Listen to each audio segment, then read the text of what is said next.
Hello everyone. Today I am going to discuss with all of you about another step of nutrition, that is absorptions. इससे पहले हमने क्या देखा? Digestion देखा, ingestion देखा, step of nutrition जो कि थे. इंजेशन क्या था? इनटेक ऑफ फूड था. डाइजेशन क्या था? With the help of enzymes we can say breakdown of complex food substance into simple, soluble and absorbable form. तो here it's come. Absorption होना है अब इस फॉर्म का, जिसका क्या हो चुका है? डाइजेशन हो चुका है. तो अब इसको करना क्या है? हमारी बॉडी ने उसको एब्जॉर्ब करना है. तो इस एब्जॉर्प्शन के लिए क्या होता है? हमारी बॉडी में हर जगह एब्जॉर्प्शन नहीं हो पाता है एक्चुअली, बिकॉज की डाइजेशन होगा उसके बाद ही तो एब्जॉर्प्शन होना है. तो एब्जॉर्प्शंस के लिए एक डेफिनेट साइट है, लेकिन ऐसा नहीं कि सबके लिए यही होगा, कुछ एक्सेप्शंस भी हैं. तो पहले एब्जॉर्प्शंस क्या है? क्वेश्चन आता है कि भाई what is absorption. So absorption is another step of nutrition and in this absorptions क्या होता है? Absorption the end product of digestion. So what are the end products of digestion? If suppose carbohydrate, तो carbohydrate is broken down into small you can say monosaccharide, that is called glucose with the help of enzymes.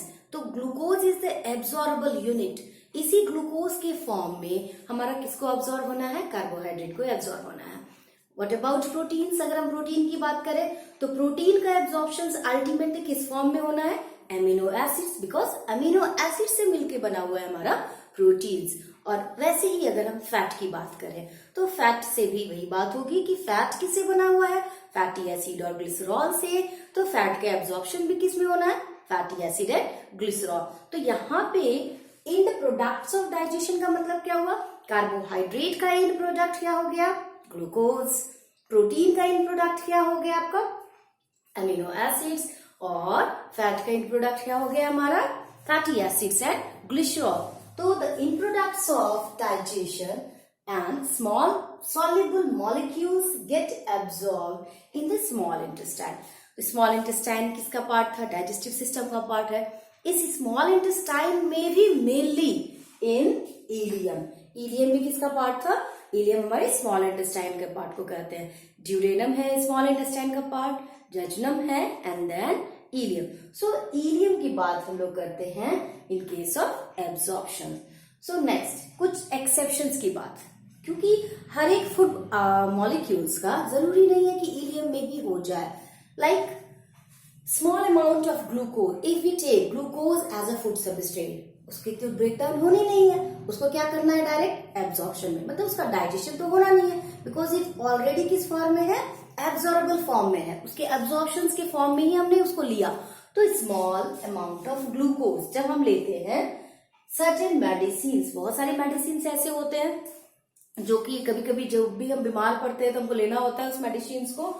Alcohol, आप जानते हो कि alcohol जो भी consume होता है उसमें 10 to 15 मिनट्स के बाद क्या होता है? असर आना शुरू हो जाता है अल्कोहल का, मेडिसिन का.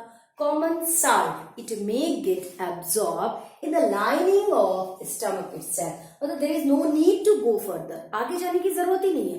क्यों? तो उसकी डाइजेशन हो चुकी है, एब्जॉर्प्शंस होनी है, और वो एब्जॉर्प्शंस कहाँ होता है? लाइनिंग ऑफ स्टमक में. So this is exception. यहाँ पे आपको स्टार पॉइंट रखना है, क्योंकि ये कभी कभी पूछ दिया जाता है.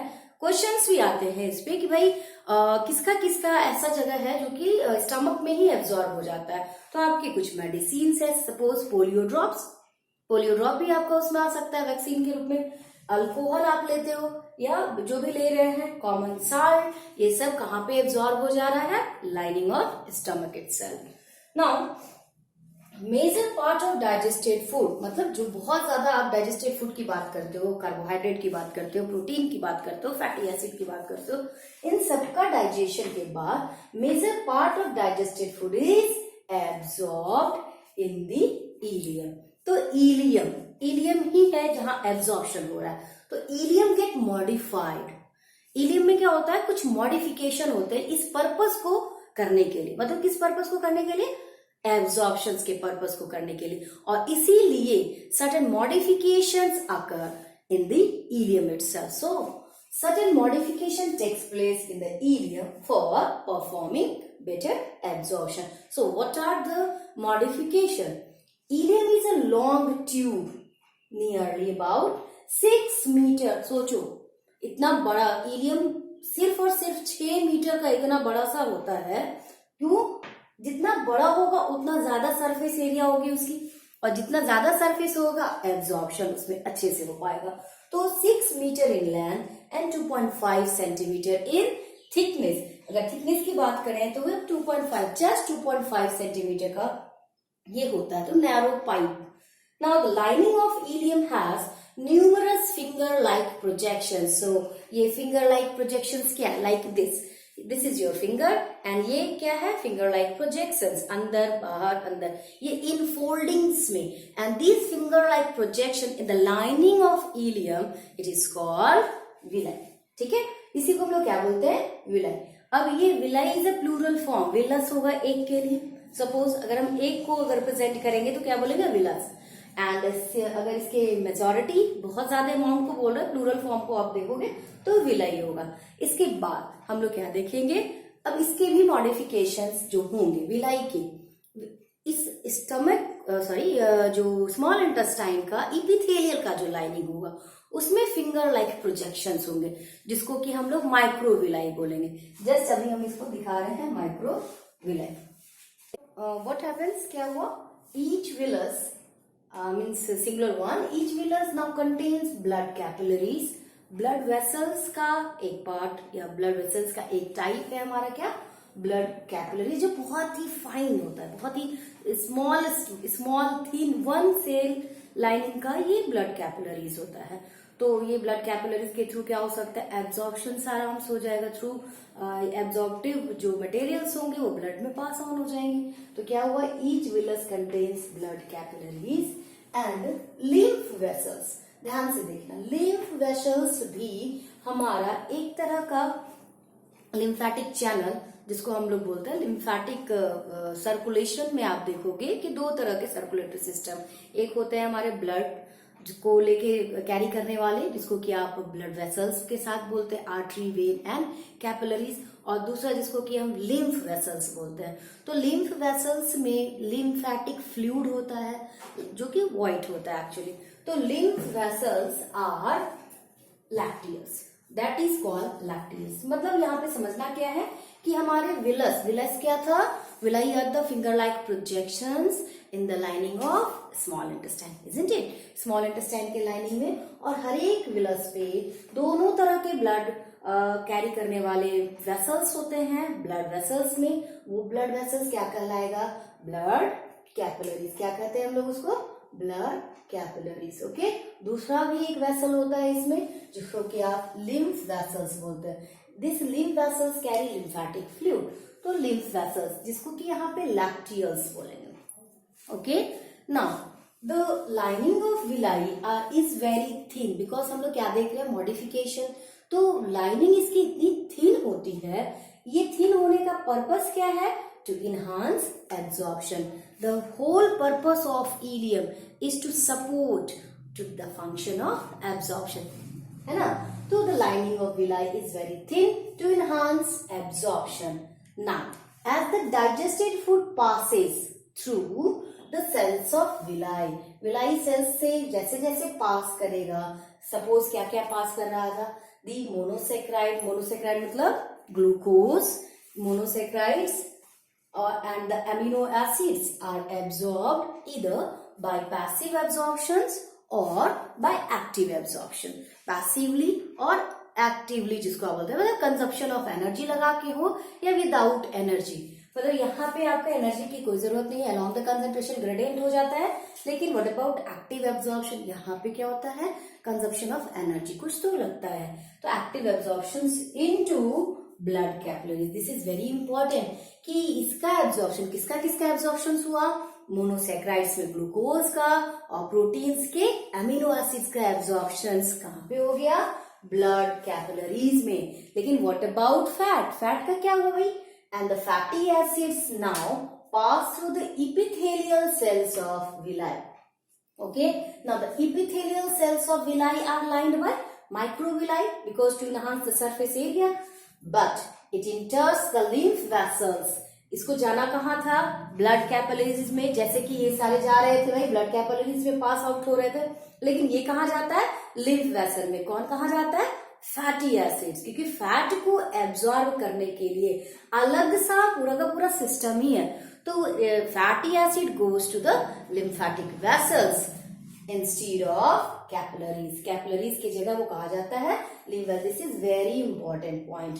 Now one more important point, जिसको कि स्टार पॉइंट भी ऐसे रखा है, fatty acids are absorb by lacteals. क्योंकि आपने लिम्फ वेसल्स को क्या देखो, लिम्फ वेसल्स कॉल्ड लैक्टियल्स, यहाँ पे मैंने मेंशन करा।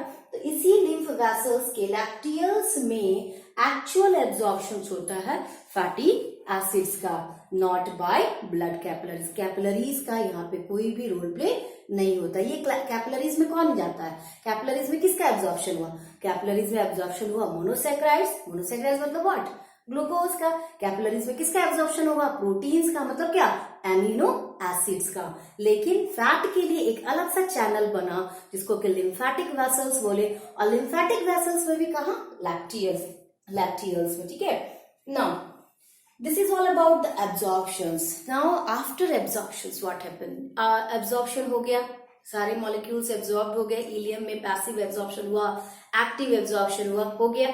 Now comes to another point, that is steps of nutrition, ingestion. जैसे हम लोगों ने इंजेशन देखा था, इंजेशन का मतलब क्या था? इनटेक, लेना। अब क्या करना है? जितने भी अनडाइजेस्टेड, जिसका कि डाइजेशन नहीं हो पाया, तो डाइजेशन नहीं हुआ तो क्या नहीं होगा? एब्जॉर्प्शन नहीं होगा। एग्जैक्टली, एब्जॉर्प्शन भी नहीं होगा तो अनडाइजेस्टेड फूड ना, उसको हम लोग क्या करेंगे? आउटसाइड द बॉडी, मतलब बाहर करना है, out the body. Okay. So egestion after the absorption के बाद of digested products in ileum. जितने भी एब्जॉर्प्शन होने थे डाइजेस्टेड प्रोडक्ट्स के, कहाँ होने थे? इलियम में होने थे। Ileum undigested food, very important. अब यही है कि undigested food that reaches the large intestine, because the part of small intestine coordinates with large intestine। मतलब वो टर्मिनेट कहाँ होता है? लार्ज इंटेस्टाइन में। इलियम कहाँ पे टर्मिनेट किया? लार्ज इंटेस्टाइन में। तो नाउ द फूड मॉलिक्यूल्स और द अनडाइजेस्टेड फूड कहाँ रीच किया? large intestine में, and that contain a large amount of water. The food molecules have large amount of water. In the large intestine only, what happens? The water molecules get absorbed. ठीक है, water के साथ साथ कुछ minerals भी होंगे, जैसे देखो large intestine that contain large amount of water. The walls of large intestine absorbs water and remaining inorganic nutrients like calcium and iron. तो ये था, मतलब वाटर का एब्जॉर्प्शन होने के लिए किस जगह पे होना है? लार्ज इंटेस्टाइन में। कई बार क्वेश्चन पूछा जाता है कि लार्ज इंटेस्टाइन में आखिर क्या होता है, तो इनऑर्गेनिक सब्सटेंस का भी एब्जॉर्प्शन होता है और मेजर अमाउंट क्या होता है? वाटर का होता है। वाटर का किस पार्ट में? लार्ज इंटेस्टाइन के भी किस पार्ट में पूछा जाता है? तो कोलोन में। आपको क्या बताना है? कोलोन में होता है। तो it is all about egestion. Ultimately हमारा ये यहाँ पे during egestion what happens? As the water is absorbed in the large intestine itself. Large intestine में कहाँ बताया?